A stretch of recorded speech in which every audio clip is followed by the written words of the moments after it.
আসসালামু আলাইকুম এভরিওয়ান, সবাই কেমন আছেন? ঈদ উপলক্ষে তৈরি করে দেখাবো রাঁধুনি রেডি রোস্ট মশলা দিয়ে চিকেন রোস্ট। এটা কিন্তু বিয়ে বাড়ির চিকেন রোস্টের চাইতে কম বেশি মজা হয় না, বরং আরও বেশি মজা এবং খেতেও কিন্তু অনেক দুর্দান্ত স্বাদের হয়। চলুন আমরা রেসিপিটি শুরু করে দিই। এখানে এখন দেখুন আমি পাকিস্তানের চারটা মিডিয়াম সাইজের মুরগি, রোস্টের সাইজের মুরগি নিয়েছি, চারটা মুরগি নিয়েছি। আর এখানে আমি আজকে চারটা মুরগিতে রোস্ট করে দেখাবো, যেহেতু ঈদের সময় মানুষজন আসবে, একটু বেশি করে তৈরি করে দেখাচ্ছি। এটাকে আমি খুব ভালোভাবে ওয়াশ করে নিয়েছি এবং প্রত্যেকটা খণ্ড আমি পরিষ্কার করে নিয়েছি খুব ভালো করে। আর এদিকে দেখেন আমি পেঁয়াজ বেরেস্তা বসিয়ে দিয়েছি। পেঁয়াজ বেরেস্তা বসিয়ে দিয়ে এখানে আমি চিকেনগুলোকে পানি ঝরিয়ে এর মধ্যে লবণ এবং হালকা পরিমাণে জর্দা ফুড কালার দিয়েছি। এটা আপনারা দিতে পারেন, আবার না দিতে পারেন, যেটা জাস্ট দেখা সৌন্দর্যের জন্য আমি হালকা একটু ফুড কালার দিয়ে মাখিয়ে নিয়েছি খুব ভালোভাবে। এটা আমি 10 মিনিট রেস্টে রেখে দিব। 10 মিনিট রেস্টে রাখার পর দেখুন এটা আমার চুলার প্যান বসিয়ে দিয়ে এটা আমি ভেজে নেব। এটাকে খুব কড়া বেশি ভাজা করতে যাবেন না, যখন হালকা একটু লাল হয়ে আসবে তখন আমি এই পরিমাণ ভেজে নিব। এদিকে আর একটা মশলা তৈরি করে নিব, রোস্টার মশলা। এখানে দেখুন আমি পেঁয়াজ নিয়েছি, জয়ফল নিয়েছি, অর্ধেকের একটু বেশি নিয়েছি। এখানে নিয়েছি এলাচ। এখানে এলাচ বেশি দিব না, যেহেতু রোস্টের মশলার সাথে এলাচ আছে। আর এখানে আমি কাঠবাদাম এবং কাজু বাদাম অ্যাড করে দিয়েছি, আর দিয়ে দিয়েছি টক দই 2 টেবিল চামচ পরিমাণ দিয়ে আমি এটাকে ব্লেন্ডার করে নিয়েছি। এদিকে আমার পেঁয়াজ পেস্তাটাও রেডি হয়ে গেছে। দেখুন চিকেনটা আমার প্রায় ভাজা হয়ে গেছে। চিকেনটাকে আমি এখন নামিয়ে নেবো। এটা দেখুন খুব বেশি ভাজা হয়নি, জাস্ট একটু পানিটা টেনে গেছে আর একটা কালার চলে এসেছে।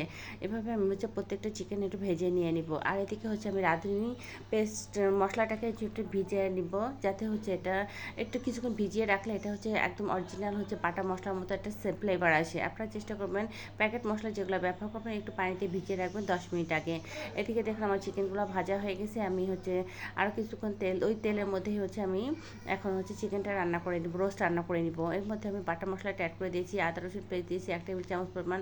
এখানে আমি মশলাটা খুব কম পরিমাণে অ্যাড করবো, যেহেতু আমি রাঁধুনি প্যাকেট মশলা ব্যবহার করতেছি।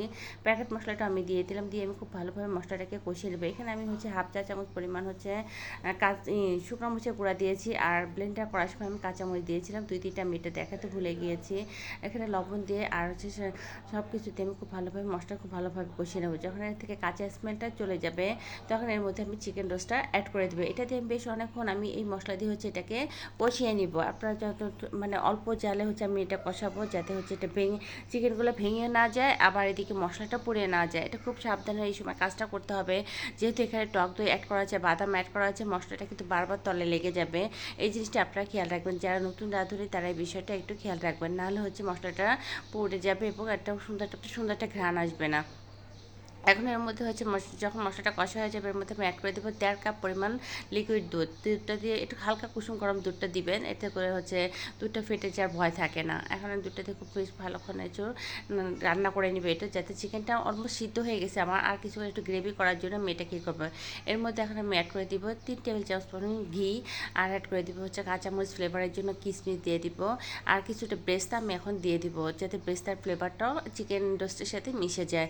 দিয়ে আমি এটা অল্প জাল দিয়ে বেশ অনেকক্ষণ এটা ঢেকে রাখবো। অ্যাড করে দেবো 1 চা চামচ চিনি, যেহেতু এখানে আমরা টক দই ব্যবহার করেছি, চিনিটা অবশ্যই ব্যবহার করবেন। এখানে আমি 1 চামচের মধ্যে চিনি অ্যাড করে দিয়েছি, আপনারা বাড়িয়ে বা কমিয়ে দিতে পারেন। রোস্টটা দেখুন আমার অলরেডি কমপ্লিট হয়ে গেছে এবং কতটা সুন্দর কালার চলে এসেছে। এটা আমি আর কিছুক্ষণ রান্না করবো এবং লাস্টের দিকে আবার একটু পেঁয়াজ বেরেস্তা দিয়ে দিব।